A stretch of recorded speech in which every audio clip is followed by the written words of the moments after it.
প্রতি ICC event শেষেই নিয়ম করে ভোট সভা করে বিসিবি। ব্যতিক্রম হয়নি এবারও।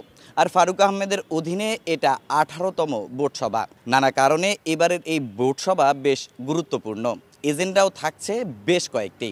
সবার প্রথমে আইসিসি চ্যাম্পিয়ন্স ট্রফিতে বাংলাদেশের ব্যর্থতা। চ্যাম্পিয়ন হওয়ার লক্ষ্য নিয়ে চ্যাম্পিয়ন্স ট্রফিতে যাওয়া বাংলাদেশ বৃষ্টির কল্যাণে মাত্র 1 পয়েন্ট নিয়েই দেশে ফিরতে পেরেছে।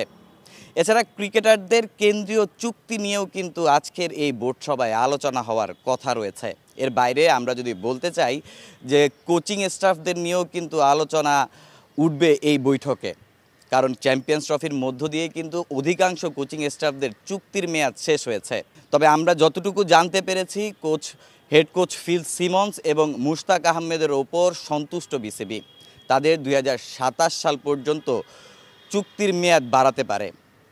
সিনিয়র সহকারী কোচ সালাউদ্দিনের ব্যাপারেও পজিটিভ আছে বোর্ড, তারও চুক্তির মেয়াদ বাড়তে পারে এই সভায়। তবে সভা শেষেই কিন্তু চূড়ান্তভাবে জানা যাবে যে তাদের সাথে চুক্তির মেয়াদ বিসিবি বাড়াচ্ছেন কিনা।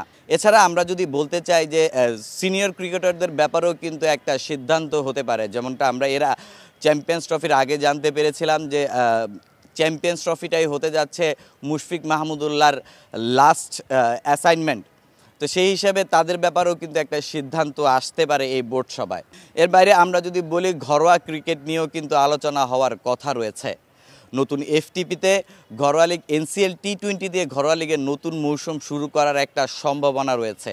সেই বিষয়টা নিয়ে কিন্তু এই বোর্ড সভায় আলোচনা হওয়ার কথা রয়েছে। সদ্য পদত্যাগ করা নির্বাচক হান্নান সরকারের পদত্যাগপত্র কিন্তু আজকের এই বোর্ড সভায় জমা নেওয়া হবে। তার জায়গায় কাকে দেয়া হবে সেই বিষয়টাও কিন্তু আলোচনায় আসতে পারে আজকের এই বোর্ড সভায়। এখন বর্তমানে ডিপিএল চলছে, এরপরেই কিন্তু এইচপি ইউনিটের কার্যক্রম শুরু হবে। ওই এইচপি ইউনিটের হেড কোচ দেওয়ার ব্যাপারেও কিন্তু হান্নান সরকারকে খুব আলোচনায় আনা হচ্ছে। তবে এই সভায় থেকে জানা যাবে যে আসলে তার কাঁধেই দায়িত্বটা উঠছে কিনা।